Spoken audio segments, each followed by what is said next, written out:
Tehran's stealth drones, full implications of Iran's acquisition of the US RQ-170 in the Middle East and beyond.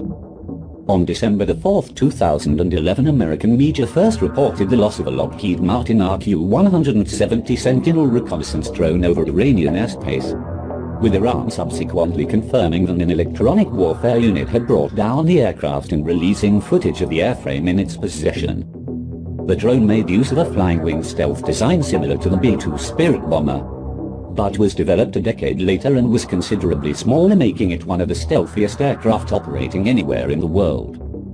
The RQ-170 was operated in very small numbers primarily by the US Central Intelligence Agency, CIA, which had been operating the aircraft that was brought down over Iran.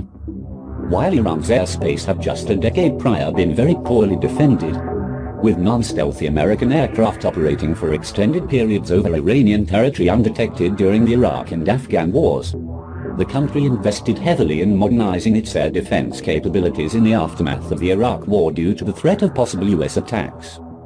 The result was that by 2011 the RQ-170 could not only be detected, but also hijacked using Iranian electronic warfare systems and landed with minimal damage to the airframe.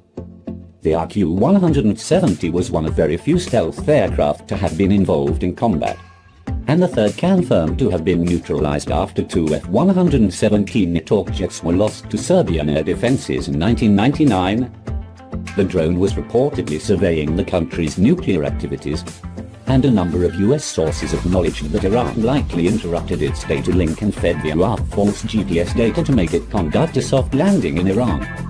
It was speculated that the 1L-222A Tobozo advanced radar jamming and deception system Iran had acquired from Russia could have been key to the success of the operation.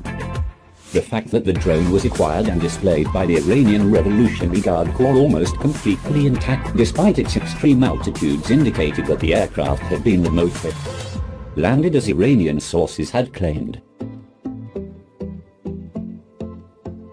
While the loss of what was arguably the most sophisticated surveillance drone in the world to Iranian electronic warfare systems was a major embarrassment for the United States, the real danger which stemmed from the RQ-170 incident was that some of America's most advanced stealth technology had fallen into Iranian hands.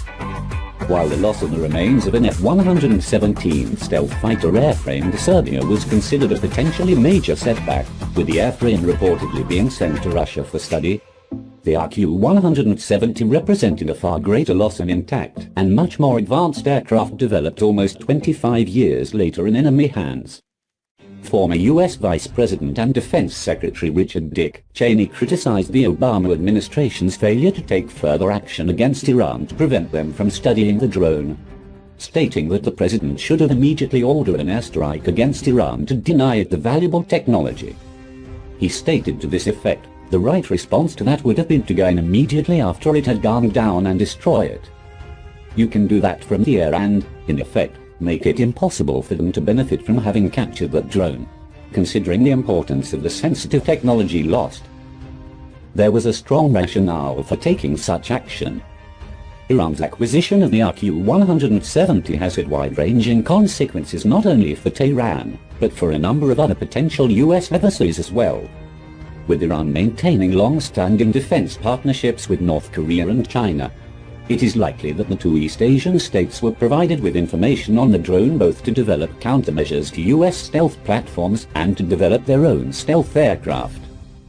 Pyongyang and Tehran have a long history of technology sharing dating back to the early 1980s, and the opportunity to study the RQ-170 could prove an invaluable opportunity to modernize North Korea's air defenses for counter-stealth roles.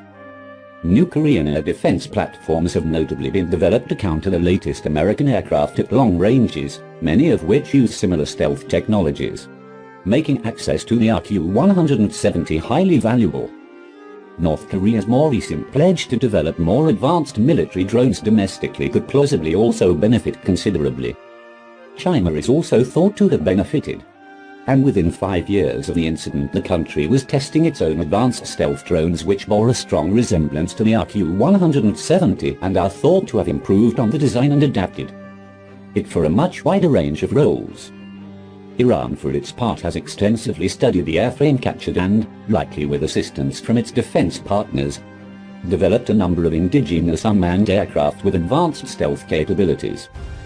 Two of the newer and more notable stealth drone designs Iran has developed are the Shahd 181 and Shahd 191, both of which are capable of using precision-guided weapons and have the endurance needed for operations beyond Iran's borders.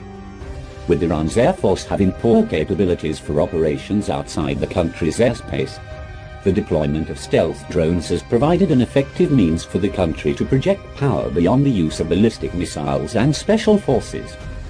The fact that the drones can evade detection by enemy aircraft and air defenses, as demonstrated during strike missions against jihadist insurgent targets which had been located very near US forces in Syria, meant that they could operate offensively in spite of enemy air superiority.